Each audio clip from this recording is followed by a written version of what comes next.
Először is nagyon köszönöm a lehetőséget, hogy egyáltalán szóba került az, hogy megtartsam ezt az előadást. Nyilván nem itt terveztük, meg nem ilyen körben, de akárhogy is én örülök neki, hogy módon van elmondani. Az előadás cím az, hogy deutérium szerepe a biológiai rendszerekben, rendszerek szabályozási folyamataiban, a molekuláris medicinától a szubmolekuláris medicináig. Ugye eredetileg azt gondoltam, hogy nem csak szakemberek, tudósok lesznek itt, hanem laikusok, tehát akár bölcsészek is. Ezért lesz benne egy pár olyan ábra, ami nem kifejezetten direkt szakma.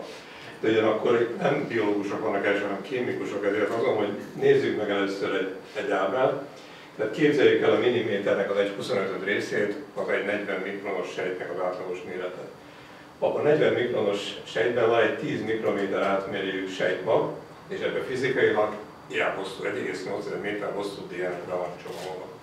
Ez 3,2 milliárd betűből áll minden emberben a genetikai program. Ez körülbelül 25 000 gént, minden sejtben van egy idő 2000 biokémiai folyamat, 1 millió különböző fehérje, és mi állunk 100 000 milliárd sejtből. És ezt olyan természetesnek veszük, mert alapvetően ezek nagyon jól működnek. Minden sejt nagyon jól működik, minden gén tudja, hogy mikor expresszálódjon, és valamennyi biokémiai folyamat harmóniában van egymással. Az elmúlt évtizedekben a gyógyszeripar arról szólt, meg az egész molekuláris biológia, hogy keresünk egy molekulát, amely fog gátolni egy fehérjét, és a szerencsénk az úgy befolyásolnak a fehérjének a működését, hogy előnyös lesz számunkra egy betegség gyógyítására például. De az igazi kérdés szerintem az, hogy lehet az, hogy ez a végtelen bonyolult rendszer, ami csak egyetlen egy sejtet nézek, ez teljesen harmonikusan működik. Minden folyamat a helyén van, a mitokondriumok, a Golgi készülék, a DNS, a sejtosztódás, ez mind harmonikusan működik. És az én előadásom az arról szólna, hogy ezek a folyamatok nem a molekulák szintjén vannak összehangolva, hanem szubmolekuláris szinten, és ebben a hidrogén-deutérium aránynak lenne kulcsszerepe. És erre próbálok most meg bemutatni egy pár ábrát, egy pár eredményt. És ugye a kihívás számomra az volt, hogy annak idején több mint 40 évvel ezelőtt, hogy a rákkérdés, és ugye ha megnézzük a rák helyzetet, tudjuk, hogy a helyzet egyáltalán nem rózsás. A világban minden évben van 11 millió új beteg, 6 millió ember sajnos meghal minden évben. A WHO szerint 50%-kal fog nőni ez a szám, és ez annak ellenére fog megtörténni, hogy ma is 400 klinikai vizsgálat folyik legalább a világban új daganatolás készítményekkel. És ha megnézzük a magyarországi helyzetet, 1970-ben 24 000-en haltak meg daganatos megbetegedésben, 1999-ben 34 000-en, most azt lehet mondani, hogy elmúlt 16 évben itt stabilizálódott a halálozás, és az ország minden évben elkölt 160 milliárd forintot arra, hogy kezelje ezeket a daganatos betegeket. És a még szomorúbb az, ez a New York Times-ban jelent meg 3 évvel ezelőtt, az Egyesült Államokban 2012-ben 13 daganatos készítményt hagyott jóvá az FDA, és akkor abból látszik, hogy ezek közül egy tudta fél évvel meghosszabbítani a betegeknek az élettartamát. 2 volt, amelyik 4 héttel, és általában ezek ilyen $6000 kerültek a havi költségük. Az egész klinikai vizsgálat, mikor egy daganatos gyógyszerről beszélünk, a medián túlélésről szól. A medián túlélés azt mondja, hogy hány hónapon belül veszítjük el a betegek felét, és az összes klinikai vizsgálat, hogyha be tudja bizonyítani, hogy 8 hónapon, 8 hónap 2 héten megemelték, akkor az egy új gyógyszer. És az egész onkológia ebben vergődik, tulajdonképpen sikerült 1-2 hónapot esetleg hozzátenni. Most az mi eredményeink is nyilván erre vagyunk kötelezve, hogy ezt mutassuk, hogyan mi mediántól is, majd hogy alakul ahhoz képest, amit eddig produkálnak.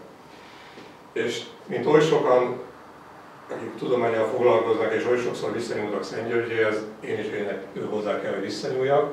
Szentgyörgyi Albert itt volt a 70-es években Magyarországon, és akkor adott egy interjút a televízióban, és elhangzott egy mondat, hivatkozva arra, amit ő már korábban mondott, hogyha meg akarjátok oldani a rák kérdését, szubmolekuláris szinten tudjátok megtalálni, mert ő nagyon jól felismerte, hogy nem a hatalmas fehérje molekulák végzik itt a döntő szerepet, hanem azt mondta, sokkal gyorsabb elektronoknak tulajdonította azt, hogy abban van valami zavar, és az attól lesz valakiben egy daganatos betegség.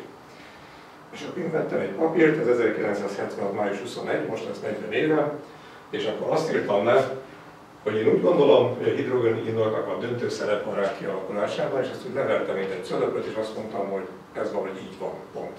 Én ebben az évben felvételiztem Szegedre biológus szakra Jatéra, 4 évvel később én egy FISZKÉM ZH-ra készültem, és akkor még egy gondolatom volt, a deutérium és a hidrogén, ennek dupla tömege, másként viselkedik kémiai reakcióban, csak azt mondom, hogy a 2 elem együtt képes szabályozni, ez nagyon bonyolult folyamatot, amit mi életnek hívunk. És akkor ezeket nekem nem kell most itt elmondani ebben a körben, hogy mit jelent az hidrogén, meg deutérium, meg egy pohár vízben is ugye 3-féle vízmolekula van. Ugye borzasztó nagy különbség van a vibrációs frekvenciában, ami megint utána kihat arra, hogy a kémiai reakcióban hogyan viselkedik a hidrogén és a deutérium. Tehát ezek a kötések ugye sokkal gyorsabban felszakadnak hidrogénnel, mint deutériummal. Az izotóp effektusnak 36-tól mióta ugye felfedezték a deutériumot, azóta hatalmas irodalmat. És ez egy példa erre, hogy mi történik, hogy a deutériumot nagy koncentrációban használjuk, azt a növény normál vízzel adott csodáig, és ahogy nőtt a deutérium koncentráció, ez majd nem tud megnőni. Egy kutyát meg lehet ölni 35%-os nehéz vízzel, mutatva azt, hogy az élet számára egyáltalán nem mindegy, hogy mennyi deutérium van. És hogyha ismét egy régóta tudott tény, a 6601-hez körülbelül a hidrogén-deutérium aránya, ebből jön az a 150 ppm-es bűvös szám. Ez millimolval kifejezett 16,4 millimolnak tekinthetjük a HDO koncentrációját. És hogyha tovább lépünk, ebből az következik egy élőszervezetben, mi bennünk 12-14 millimol deutérium koncentrációja. Ha megnézem a kálcium normál értékét a vérben, az 2,5 között van, plusz-minusz. A magnézium az 1 millimol körül van. Tehát bennünk van a deutérium, ennek a koncentrációja 6-szoros a kálcium normál értékének, 10-szeresen a magnézium normál értékének, és 60 éven keresztül senki sem kérdezte meg, hogy vajon ez kell-e. Tehát az élet szánt-e valamilyen szerepet annak, hogy van egy nehéz hidrogén. És akkor, amikor én visszajöttem az Egyesült Államokból, az 89 végén volt, akkor próbáltam keresni a munkahelyet, ami az onkológiával kapcsolatos. Így lettem az Országos Onkológiai Intézet tudományos főmunkatársa, és megmondtam, akkor megyek oda, én ezt a kérdést vizsgálhatom, és nem volt egy kandidátusi fokozatom, ezért elkezdtek, hogy jogom volt, és akkor megengedték, hogy ezzel a kérdéssel foglalkozzak. És akkor most az előadás első részében mutatok egy pár olyan ábrát, meg egy pár eredményt, ami megmutatja, mi a következménye annak, hogyha elveszünk a deutériumot a rendszerből, mert ez az egyetlen módja, hogy megválaszoljuk ezt a kérdést. Ha alacsony deutérium tartalmunk közökben mi látunk valami biológiai hatást, akkor feltételezhetjük, hogy a deutérium kell oda. Ha meg nem, akkor ez egy rossz ötlet volt. Ugye az egyik legegyszerűbb módszer az, és ahogy tesztelni szokták általában a leendő gyógyszereket, hogy nézzük, ami a sejtosztódást befolyásolja egy adott anyagnak a jelenléte. Ez a Extragen System, ez azt mondta, hogy ez a világ legkifinomultabb módja arra, hogy kövessük a sejtosztódást. Itt a sejteket egy aranyrétegre ültetjük ki, és úgy tudjuk elkerülni mindenféle artefaktot, hogy a sejtekkel semmit nem kell csinálni, csak azt nézzük, hogy az aranyréteg ellenállása milyen gyorsan változik. Minél gyorsabban változik a sejtek, annál gyorsabban beborítják ezt az aranyréteget, és ebből vissza tudunk kalkulálni, hogy milyen gyorsan szaporodnak ezek a sejtek. Tehát most egy pár ilyen kísérletet mutatok meg. Ugye a 155 ppm vagy 150 ppm-nek vejtjük a normál vizek deutérium szintjét, csinálunk tápfelékot különböző deutérium tartalmú vizekből, és akkor látszik, a zöld görbe mutatja, a legnagyobb meredekség az a normál deutérium tartalmú tápföldékben volt, és ahogy csökkent a deutérium szint a tápföldékben, az úgy gátolt és úgy lassította ezeknek a sejteknek a szaporodását, mutatva, hogy az a deutérium az kéne ezeknek a sejteknek, hogy abban az tempóban tudja szaporodni, ami egyébként hozzá van szokva. A következő ábrán pedig azt próbálom bemutatni, hogy mennyire érzékeny a rendszer. Itt azt csináltuk, hogy 0,1 ppm-mel, 2,5 és 5 ppm-mel csökkentettük 8 óránként a tápföldék deutérium szintjét, és ugye a zöld görbe elvált a piros görbétől, ami azt mutatja, hogy a 8 óránkénti 1 ppm-es deutérium szint csökkenés az egy alacsony növekedési rátát eredményezett, és a rendszer ennyire érzékeny. Érzékelt az 1 ppm-es csökkenés, hogyha ezeket a csökkentéseket betettük ebbe a rendszerbe. A következő ábra pedig én mindig mondom, a deutérium megvonásnak az a célja, hogy olyan gyógyszert fejlesztünk, ami a deutérium megvonásra épül, és az integrálódjon az onkológiai kezelések rendszerébe. És akkor néztünk bizonyos kombinációkat. A doxorubicin az egy olyan kemoterápiás anyag, amit nagyon régóta használnak daganatos betegeknek. Tehát a piros görbe mutatja, hogy szaporodtak a sejtek normál vízben, a zöld a 85 ppm-es csökkentett deutérium tartalmú vízben. Ez 450, illetve 900 nanomolos doxorubicin koncentrációt mutatja, Ez pedig akkor, hogy a doxorubicint a csökkentett deutérium tartalmú vízben oldottuk fel, és így adtuk a sejteket. Nagyon jól látszik, hogy erősítik egymás hatását. A következő ábrát pedig azért mutatom, hogy néztük azt, hogy vajon a migrációját a sejteknek befolyásolja a deutérium szint. Ez ugye azért fontos, mert mire egyetlen egy sejtből lesz egy 1 centis kimutatható darab, az általában 4-5 évig eltart. A 4-5 év alatt, mire egy orvos detektálja azt, hogy rák van, addigra a sejtek milliói lefűződnek a pinél és hiába operálják meg a beteget azzal, hogy jaj, de jó, mert időben felfedeztük, ami nem létezik, mert korábban föl lehet fedezni a daratot, de időben sosem. De addigra már a sejtek szétszaladtak. Ezért néztük, hogy a migrációs képességet befolyásolja a deutériumnak a deutérium koncentrát, és megint nagyon jól látszik, hogy ahogy csökkent a tápföldék deutérium szintje, ez gátolta a sejtek migrációját, és mert később látszik az áttétek megjelenésében is, hogy csökkentjük. Ez az ábra mutatja, hogy az világ első darabateles gyógyszerét, ami csökkentett deutérium tartalmú víz. Ezt a magyar hatóságok 1999-ben elismerték, így az állatorvosok 17. éve gyógyítják a kisállatokat ezzel a készítménnyel. Ha nézzük az összesítését, azt lehet mondani, hogy kb. 50%-nál az állatoknál komplet remissziót tudunk elérni, további 20-30%-nál attól függ, hogy milyen tumor, milyen stádiumban kezdjük, jelentős tumortérfogat csökkenést lehet elérni. Itt ugye van az, hogy kombináljuk a sebészeti beavatkozással, tehát ha egy állatot előkezelünk a DT vízzel, akkor utána könnyebb megoperálni, ha pedig nincs mód, hogy operáljuk, akkor önmagában a deutérium megvonás is elő tudja idézni a teljes tumor visszafejlődését. A következő ábrában azt mutatom meg, hogy mi történik egy daganattal, hogyha lokálisan egy 25 ppm-es fiziológiás sorozattal kezeljük, és azt mondja, hogy egy nagyon nagy deutérium csökkenést hozunk létre. Ez egy kutyának a nyakán egy hemangioszarkóma, ami egy nagyon rossz prognózisú daganat. Ez az állat megkapta a sugárkezelést, megkapta a kemoterápiát, és itt ért véget a konvencionális kezelés. Itt el akarták altatni az állatot, és akkor a deutérium megvonásra elkezdtük kezelni. Ott látszik, hogy a nekrotizált részek leváltak, utána kilátszik a kékeporc, 4 héttel később, ez 10 héttel később készült, ez 14 héttel később készült, a kutya teljesen tumormentessé vált, és azt lehet mondani, hogy általában 10 állatból 9-szer ezt az eredményt kapjuk, hogyha lokálisan alkalmazunk a deutérium megvonást. Nyilván a nagy kérdés az, hogy mit tudunk csinálni humán vonalon. Nagyon-nagyon régen nekünk egy 2-s rapos fázis 2 klinikai vizsgálatot sikerült lefolytatnunk, ezt posztotarákos betegeken végeztük.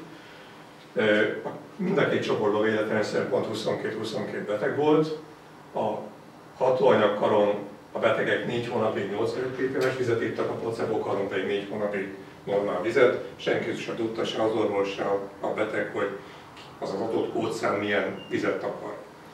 4 hónap múlva azt láttuk, hogy a PSA, az a prostata specifikus antigén, a hatóanyagkaron az eredetének a 20%-ra csökkent vissza, ez a változás a placebo-karon az eredetének csak 47%-a volt.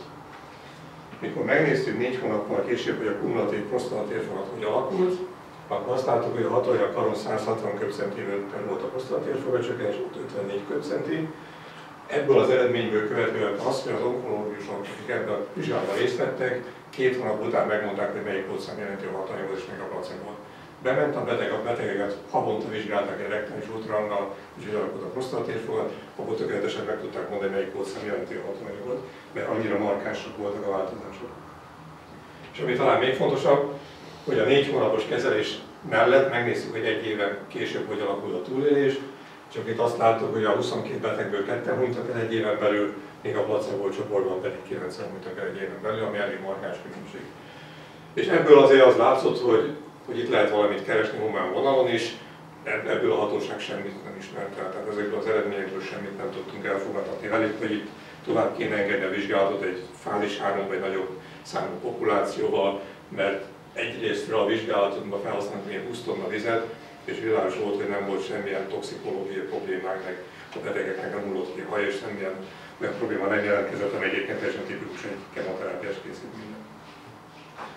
És miután a dolgok így alakultak, nyilván ahhoz kellett alkalmazkodni, ami van, és mi 94-től én tudatosan elkezdtem gyűjteni olyan eseteket, akik hozzánk fordultak, akikkel mi beszélgettünk, és megosztották velünk az eredményeket, és nyilván sokszor beszéltem az orvosokkal is, és próbáltuk segíteni ezt a folyamatot. Így mi ma rendelkezünk egy nagyon nagy adatbázissal, ami arról szólt, olyan betegeknek az eset történetei, akik a konvencionális kezelés mellett fogyasztják a csökkentett deutérium tartalmú vizet.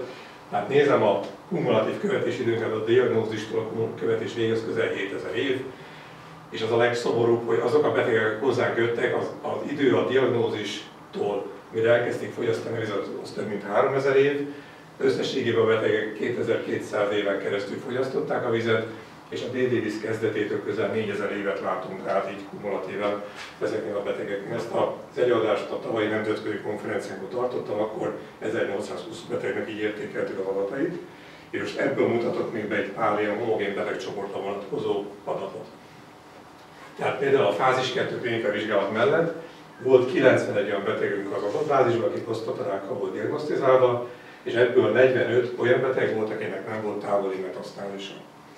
És mikor megnéztük a medián túlélést, amit mondtam az elején is, akkor kiderült, hogy mi nem tudtuk kiszámolni ennek a 45 betegnek a medián túlélését, mert a 157 éves kumulatív követési idő alatt 4-en haltak meg a 45 beteg közül, és még várnunk kell nem tudom hány évet, hogy meg tudjam mondani, hogy hol van a medián túlélés. Ha nézzük a felső ágat, 46 betegnek voltak áttételei, abból 33-nak csak a csontban, abból 32 az adenokarcinoma volt, és abból 20 betegnek pedig egy éven belül jelentek meg a diagnózis után a csontmetasztázisai. Itt ebben a esetben azt láttuk, hogy a medián túlélésünk az 64,8 hónap, és ha megnézzük a történeti kontrollzáltal 15-20 hónap, tehát itt háromszoroztuk a medián túlélést ennek a beteg populációnál. A következő az a tüdődaganat. Itt szétbontanám, 304 beteget értékeltünk most a tavalyi konferenciára, és ott az jött ki, hogy a férfiak esetében 40 hónap volt, a nők esetében pedig 87 hónap. Mutatom a következő ábrát. 5 évvel ezelőtt tartottuk az első nemzetközi konferenciánkat, akkor 129 beteget tudtunk értékelni az adatbázisunkban, akkor 25,9 és 74 hónap volt a férfiak és a nők esetében a medián túlélés. Eltelt 5 év, akkor 304 beteget értékeltünk, és ennek része volt ez a 129 is, 40 és 87 hónap, és ezek pedig a történeti kontrollok. Tehát egyszerűen nem 2 hetet teszünk hozzá, nem 2 hónapot, hanem nagyon-nagyon durván meg tudjuk többszörözni a betegek várható élettartamát. És hogy tudunk ekkor eredményt elérni, csak mutatok egy példát. Tehát például ez a beteg 2001. júliusában volt diagnosztizálva egy agyi tumorral, kiderült, hogy a kísérletes tüdőráknak az agyi metasztázisa. Ennek a várható élettartama 2 hónap, ezt meg is mondták a lányának, hogy 2 hónapos élettartammal kalkulált a lánya. Ez 3 hónappal később készült, októberben ez a MR felvétel látszik, hogy kisebb lett a daganat. Ez 23 hónappal később készült, ez a maradványa a daganatnak. Ez 43 hónappal később készült. Itt látszik, hogy a primér tumorális komplet remisszió volt, a beteg 11 évvel később halt meg. Nekünk van ilyen betegünk, aki a Kajmán-szigeteken lakik és a Miami kórházba ment be. Ugyanez volt, 2 hónapot mondtak neki, ez 6 évvel ezelőtt volt. 2 hónap múlva nem tudták kimutatni a daganatot. Tehát akkor, amikor én azt mutatom, hogy a medián túl is többszörözzük, azok mögött ilyen esetek vannak, nem egy, nem 2, hanem sok. És akkor még egyet mutatok, vagy 2, ami a legfontosabb, hogy emlőtumoros betegeknél, ott 48 olyan emlőtumoros betegünk volt, akinél megvolt a diagnózis, megoperálták a beteget, tumormentes volt, megkapta az utókezelést. Ennek a 40, és annak ellenére ezek a betegek, ezek a 48 beteg elkezdte fogyasztani a csökkentett deutérium tartalmú vizet. Ott a kumulatív követésidőnk az 221 év volt, és mi ezzel egyetlen egy embert veszítettünk el. És ez lenne az egyik legfontosabb üzenet, hogy az utókezelésnek részét képezni a deutérium megvonás, akkor nem az lenne a rendszer, ami most sajnálatos módon, hogy megvan a diagnózis, tumormentes a beteg, megkapja a kezelést, és 2 év múlva visszamegy a onkológiára, és ismét elkezdik a kemoterápiát, és onnantól kezdve pedig nehezen hozzák vissza. Tehát drasztikusan le lehet szorítani a daganatos halálozást, az utókezelésnek része lenne a deutérium megvonás. És akkor ezt azért mutatom be, mert itt szeretném bemutatni Boros László professzort, ő a UCLA-nek a professzora. Mi 10 éve dolgozunk már együtt, korábban a Harvard Egyetemen voltunk egy konferencián, ez pedig 2 évvel ezelőtt San Diego-ban, azt mondhatni, a világ legnagyobb konferencián voltunk. És itt például mi a hasnyálmirigy daganatosok eredményeit mutattuk be. amikor az amerikaiak azon tartottak előadást, hogy a 3,4 hónapra, 5,4 hónapra növelték a medián túlélést ezeknél a betegeknél, ami poszterünkön 39 hónapos medián túlélés volt. A Boros Lászlóval olyan vizsgálatokat végeztünk, mikor a cukornak az 1 és 2 szénatomját C13-mal jelöltük, és ezt a cukrot tettük be a tápföldékba, a daganatos sejtek ezen a cukor tápföldékon nőttek, utána a sejteket szétszettük molekulákra, és utána beazonosítottuk, hol van a C13. És az a technika, amit a Boros Lászlóik kidolgoztak, az alkalmas arra, hogy egyetlen egy lépésben feltérképezzük az anyagcsere változását, mert meg lehet mondani, hogy a citrátciklus, a pentózfoszfát ciklus, hogy alakul a lipidszintézis, annak a lipidlevel, ez mind le lehet követni azzal, hogy a C13 jelölt cukorra etetjük a sejteket, mert így lehet követni, és nekünk mögöttünk van ez a technika, amivel bármikor meg tudjuk mondani egy adott sejtről, hogy milyen metabolizmust folytat. És akkor nyilván nagy kérdés az, hogy is működik ez az egész, azután, hogy azt mondta, elfogadhatók ezek az eredmények. Ugye, Szent György azon túl, hogy azt mondta, hogy szubmolekuláris szintre kell lemenni, még egy dolgot mondott, kell egy zöld, meg egy piros lámpa, hogy szabályozzuk a sejtosztódását. Én amikor az Onkológiai Intézetben voltam és megszülettek az első eredmények, nyilván arra fókuszáltam, hogy mi löki be a sejteket az osztódási állapotban, és ezt próbáltam összehangolni azok az eredményekkel, amiket már jól tudunk. És akkor itt voltak cikkek már 80-as évekből, Olaszigőr egy nagyon-nagyon neves kutatót, még a Nature-be közöltek egy cikket. Amit már 20 évvel ezelőtt is elfogadtak, mert a sejt osztódik, mindig lesz egy pH shift, ami azt jelenti, hogy aktiválódik a hidrogéntranszport rendszer, a pH elmegy egy kicsit glukozsba. Ez a Nature cikk ez arról szólt, hogy az élesztőből vették ki az ATPase génjét, ezzel a génnel transformálták az állati sejtvonalat, ki tudták mutatni az ATPase-ot aktív a membránban, ki tudták mutatni a pH eltérést, de senki sem értette, hogy miért lett ez tumoros. Ez a sejtvonal ezután a tumort okozott a múltdegerekben, de senki sem tudta megmondani, hogy miért lenne egy ATPase géntől tumoros fenotípus egy sejtnek, vagy miért okozna daganatot.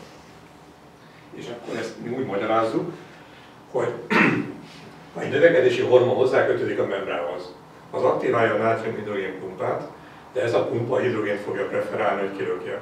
Ez pedig egy DH arányváltozást fog előidézni a sejtben, és a sejt számára az igazi szignál a DH arányváltozás. Akkor, amikor mi alacsony deutérium tartalmú vizet használunk, hiába pumpálja kifelé a hidrogéneket a rendszer, a deutériumot egy alacsonyabb szintről kéne felemelni arra a küszöbértékre, ezt vagy meg tudja csinálni, vagy nem, vagy lassabban tudja megcsinálni, de itt nagyon megzavarjuk ezt a szubmolekuláris mechanizmust. Nincsen sejtosztódás, a sejt pedig bemegy az apoptózisba és elpusztul. És akkor a kérdés az, hogy valóban létezhet ez a diszkrimináció itt a membrán folyamatokban. És szerencsére vannak más kutatók is, ebben dolgoznak. Tehát van egy cikk arra, hogy az ATPase nem fogadja a deutériumot szubsztrátnak. Ez egyszerűen így működik. Tehát ha van egy ATPase és a hidrogén kilöki, a deutérium mindig visszatartja, akkor mód van arra, hogy tényleg megtörténjenek ezek a DH arányváltozások. Ez az egyik.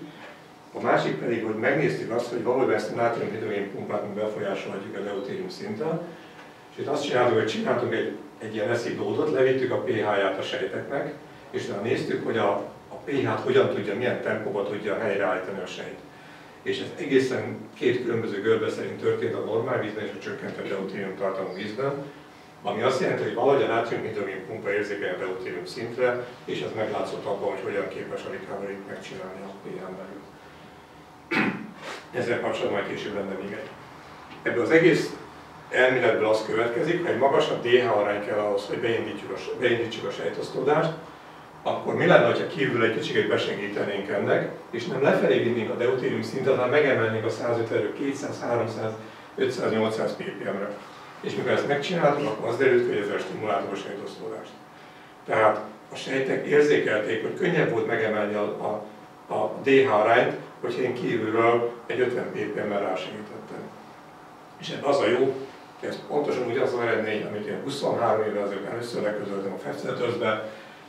Itt szaporodott ez a normál vízben, ez a 30 ppm-es vízben, ez a 300, az pedig a 600 ppm-es vízben stimuláltuk, alacsonyban gátoltuk, és a legmodernebb technikával néhány évvel ezelőtt ugyanezt igazoltuk vissza.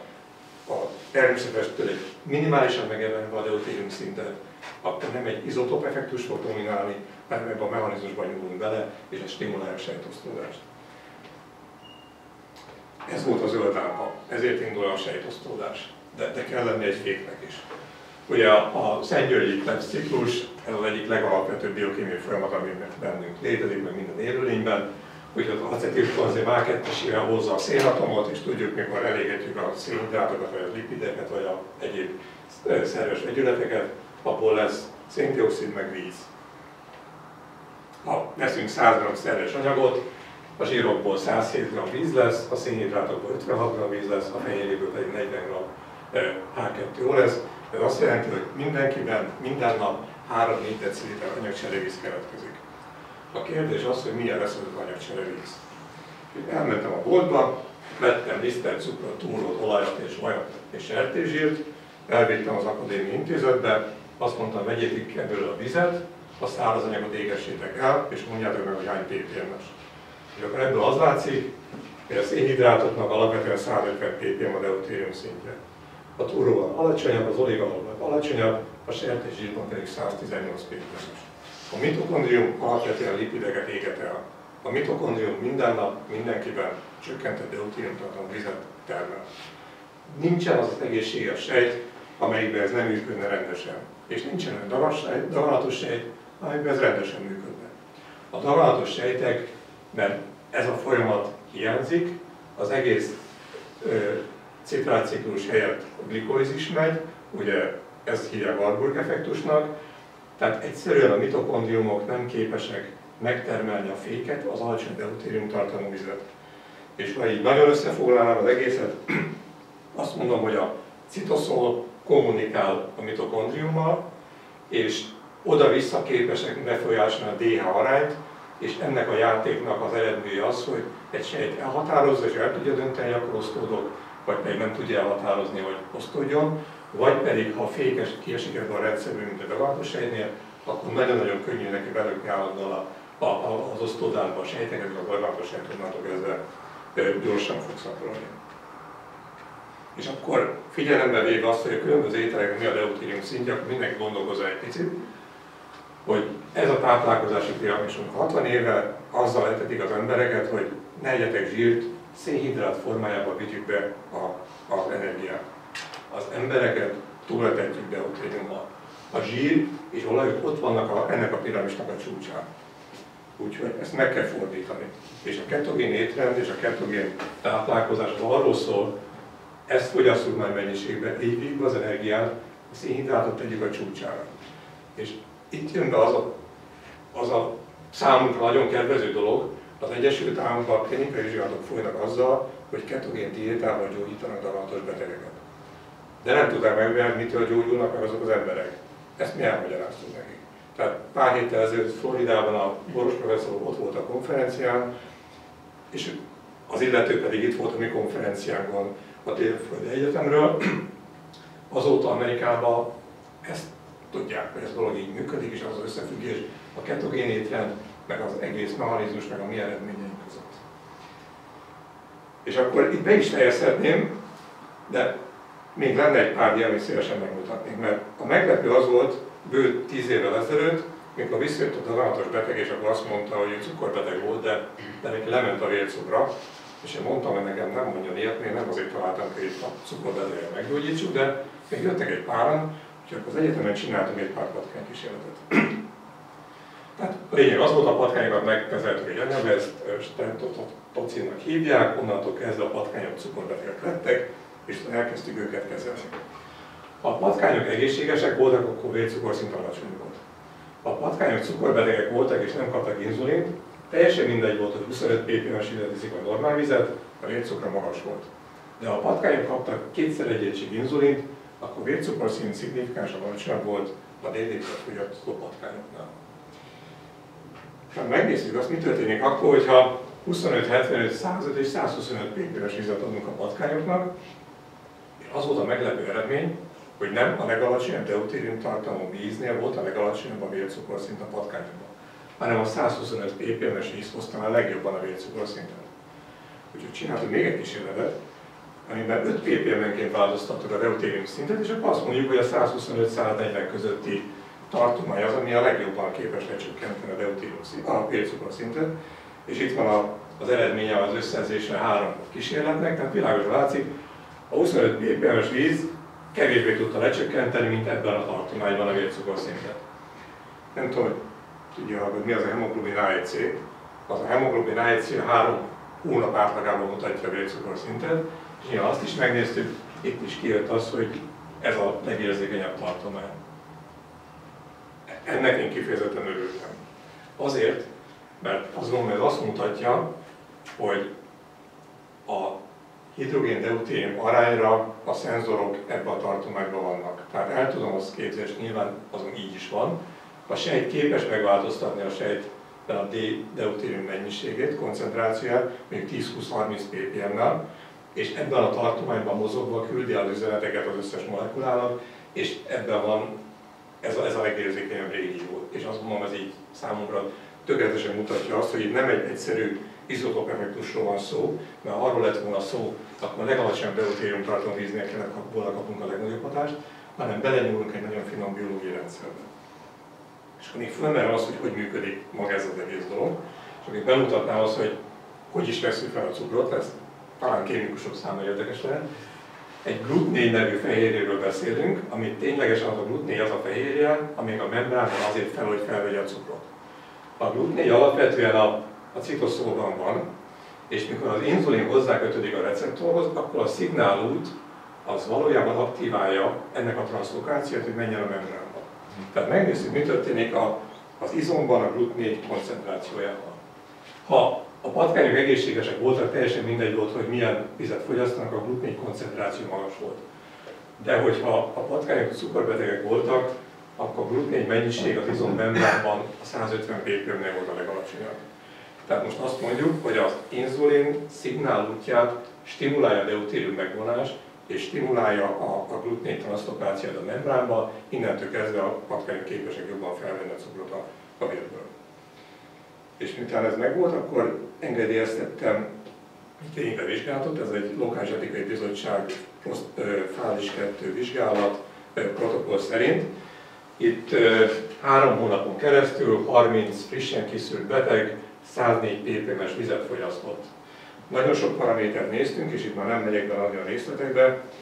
Az egyik legfontosabb diám az az, hogy aki csökkentett deutérium tartalmazó iszik, annak a szervezetében le fog csökkenni a deutérium szint.